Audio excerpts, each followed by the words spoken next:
মনীষা রান্নাঘরে আজকে বানাবো কারি পকোড়া। তার জন্য আগে কারিটা যে প্রিপারেশনটা ওটা বানিয়ে নেব। তার জন্য এখানে আমি 100 গ্রাম টক দই নিয়েছি। এই 100 গ্রাম টক দইটা হ্যান্ড হুইস্কারের সাহায্যে খুব ভালোভাবে ফেটিয়ে নেব। খুব ভালোভাবে ফেটিয়ে নিয়েছি। এখানে আমি বেসন নিয়েছি পকোড়াটা বানাবো বলে, কিন্তু এটা অনেকটা বেশি। এ থেকে আমি 100 গ্রাম মতো বেসন এই টক দইয়ের মধ্যে দিয়ে দেব। আন্দাজ করে দিচ্ছি 100 গ্রামের মতো। এখানে প্রায় 100 গ্রাম আমি বেসন দিয়ে দিলাম। আচ্ছা, এটাও খুব ভালোভাবে মিশিয়ে দেব। এবার এর মধ্যে আমি লঙ্কার গুঁড়ো দিয়ে দেব হাফ টিস্পুন, হলুদ গুঁড়ো দেব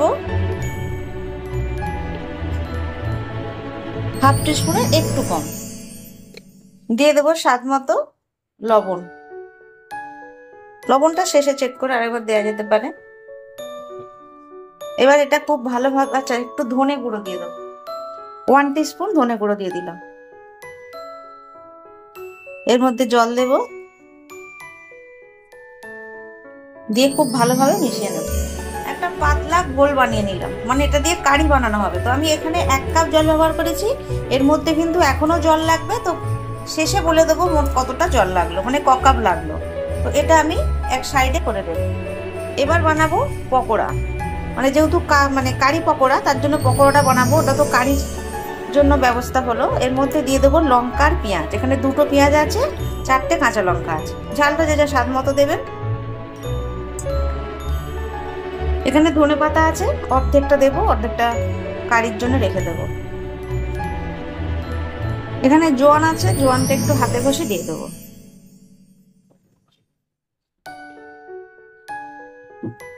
একটু হলুদ গুঁড়ো দেব সুন্দর কালারের জন্য। এর মধ্যে দিয়ে দেবো স্বাদ মতো লবণ। এবার এটা আমি মেখে নেবো একটু ঘন করে। প্রথমে শুকনো ঘন করে একটু মেখে নিই। হ্যাঁ, এর মধ্যে একটু বেকিং সোডা দিয়ে দিলাম, ওই 3 চিমটির মতো দিয়েছি। পকোড়াটা বানাবার জন্য এই দেখুন বেসনটা এইভাবে মেখে নিয়েছি। বেশি কিন্তু পাতলা করা যাবে না, তাহলে আমাদের তেলে ছাড়তে অসুবিধা হবে। তেলটা এখানে গরম হয়ে গেছে।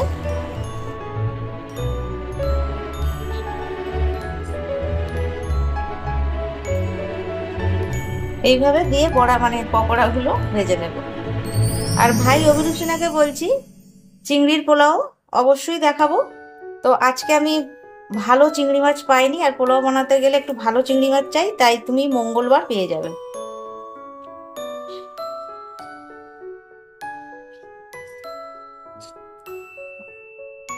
এইভাবে পকোড়াগুলো বানিয়ে নেব। এই দেখুন কত সুন্দর ফুলেছে। হালকা লাল করে ভেজে নেব, মানে বেশি কড়া করে ভাজবো না। পকোড়াগুলো ভাজা হয়ে গেছে, এগুলো তুলে নিয়ে আর বাকিগুলো সেম প্রসেসে ভেজে নেব। দেখুন পকোড়াগুলো ভাজা হয়ে গেছে। আর এগুলো এতটাই টেস্টি, আপনারা কিন্তু শুধু চা দিয়েও খেতে পারেন বা মুড়ি দিয়েও সন্ধ্যেবেলা বসে বসে খেতে পারেন। আগেই বলে দিচ্ছি এটা খুবই টেস্টি। এবার এর জন্য আমি কারিটা বানাবো। এখানে আমি আর একটা কড়া বসিয়ে দিয়েছি, আর এখানে যে ভাজার তেল, এই থেকে আমি 1.5 হাতার মতো তেল এর মধ্যে দিয়ে দিই। 1.5 হাতা না, 1.5 হাতের থেকে কম, মানে অল্প অল্প উঠেছে। আচ্ছা, এই তেলটা মোটামুটি তো গরম আছেই। এর মধ্যে আমি 2টো শুকনো লঙ্কা ফোড়ন দিলাম। এর মধ্যে দেব অল্প একটু ধনে। আপনারা কতটা পরিমাণ বানাবেন সেই পরিমাণ কিন্তু ফোড়নটা দেবেন। এখানে মেথি আছে, মেথিটাও দেব অল্প করে।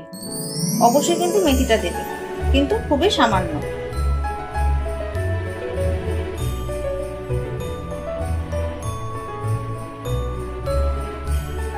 দিয়ে দেব জিরে। জিরে, ধনে, মেথি। মেথির পরিমাণটা একটু কম দেবেন। এখানে নিয়েছি সর্ষে, সেটাও আমি দিয়ে দেব।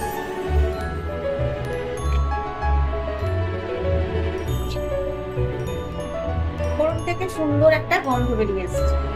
আর মেথি আছে, মেথির তো একটা সুন্দর গন্ধ আছেই। এবার এখানে যে আমি ঘোলটা বানিয়ে রেখেছি, মানে যেটা কারি, এটা আমি এর মধ্যে দিয়ে দেবো। আর এর মধ্যে আমি বলেছিলাম 1 কাপ জল দিয়েছি, এর মধ্যে আরো 1 কাপ আমি জল দিয়ে দেব। 1 কাপ জল দেওয়া আছে, আরো 1 কাপ জল দিয়ে দেবো।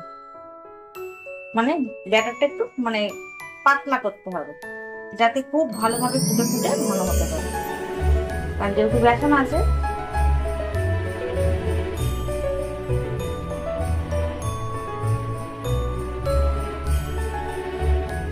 এবার এটা খুব ভালোভাবে ফুটিয়ে নিতে।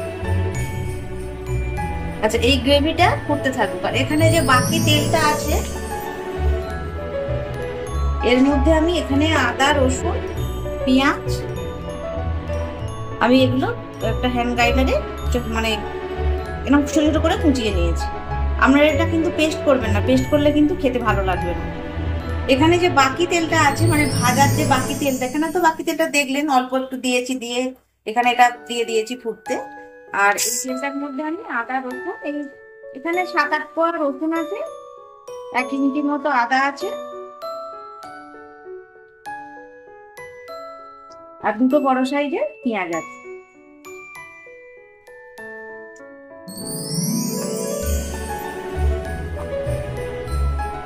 এটা কিন্তু বেশি ভাজা হবে না, লাল করে। এটা কিন্তু আপনারা ওই ফোড়ন যখন দেওয়া হলো তখনও কিন্তু এটা দিয়ে দিতে পারবেন, মানে সেটা ভেজে ওই গ্রেভিটা দিতে পারছেন। তো এটা যদি আমি এই সময় দিই, এর যে ফ্লেভারটা সুন্দরভাবে এই কারির মধ্যে থাকবে। তো সেই জন্য আমি এটা মানে অনেকটা ফোটার পরই দিই, নাহলে এর ফ্লেভারটা নষ্ট হয়ে যাবে। মানে এই যে রসুন, আদা, পেঁয়াজ প্রথম থেকে দিয়ে দিই। আপনারা কিন্তু আগেও যেতে পারেন, বারবার বলছি হয়তো মনে হলো দূর আবার কে আলাদা করে ভাজে, একসঙ্গেই দিয়ে দিচ্ছে। আপনারা একসঙ্গেও দিয়ে এর মধ্যে ওই যে ঘোলটা বানিয়েছিলাম ওটা দিতে পারেন। আর এটা বেশি লাল করে একদমই ভাজবেন না।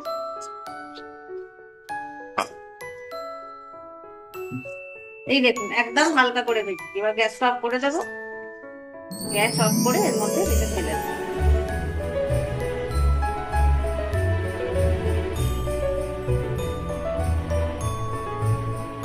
এবার এটা আমি ফোটাবো। আর এতে কিন্তু জলের পরিমাণ একটু বেশি দেবেন, তবে কিন্তু অনেকটা ফুটবে। আর না ফুটলে কিন্তু এই জিনিসটা খেতে ভালো লাগবে না। আর নুনটা এই সময় একবার চেক করে নেব। এটা এর রান্না কিন্তু এখনো অনেকটা বাকি আছে, যেন ভাববেন এখানেই শেষ। এখন ফুটতে দেবো 10 মিনিট মতো। এটা আমি মিডিয়াম টু লো ফ্লেমে ফুটিয়ে নিয়েছি। এরকম আস্তে আস্তে ফুটছে, খুব যে একদম হাই ফ্লেম দিতে হবে তা না। এর মধ্যে এবারে আমি পকোড়াগুলো দিয়ে দেবো।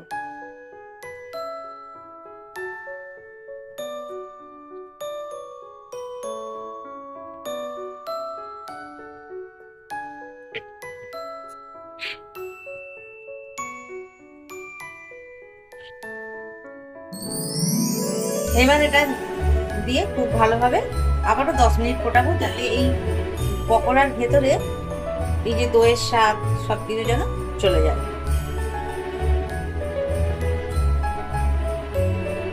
এটা আস্তে আস্তে ফুটছে। এবার এর মধ্যে কিছু চেরা কাঁচা লঙ্কা দিয়ে দেবো। এটা শেষের দিকেই দেবেন, সেটা একটু ফুটতে দেবো। এখানে এটা ফুটছে। এখানে এটা আমি তড়কা বানিয়ে নেব। তার জন্য এখানে আমি বাটার নিয়ে নেবো 1 চামচ মতো। আর এই বাটারের মধ্যে সাদা তেল, যেটা দিয়ে আমি ভেজেছিলাম, যে তেল একটু বেঁচেছে সেটা দিয়ে দিলাম।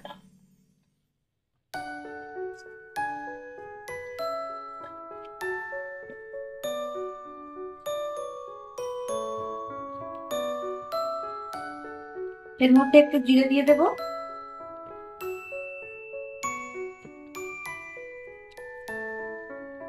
আর এখানে আমি ফ্রেশ কারি পাতা নিয়েছি, কারি পাতা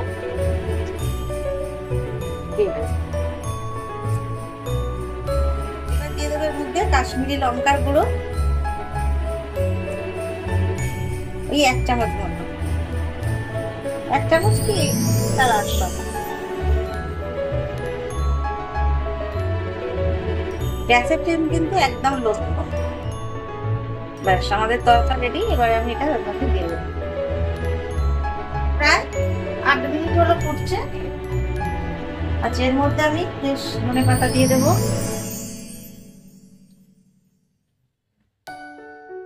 এটা একবার ভাতের সঙ্গে বানিয়ে খেয়ে দেখবেন, আশা করি আপনাদের ভালো লাগবে। আর এর সাথে তরকাটা বানিয়েছিলাম সেটাও দিয়ে দেবো।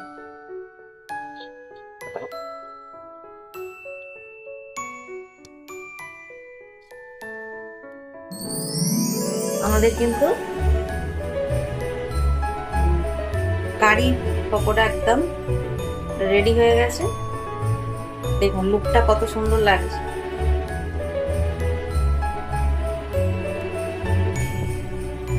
এই সময় চেক তো অবশ্যই একটু আগে করে নেবেন, কারণ নুনটা একটু দেখে নেবেন। আমি নুনটা দেখে নিয়েছিলাম, একটু সামান্য নুন দিতে হয়েছে।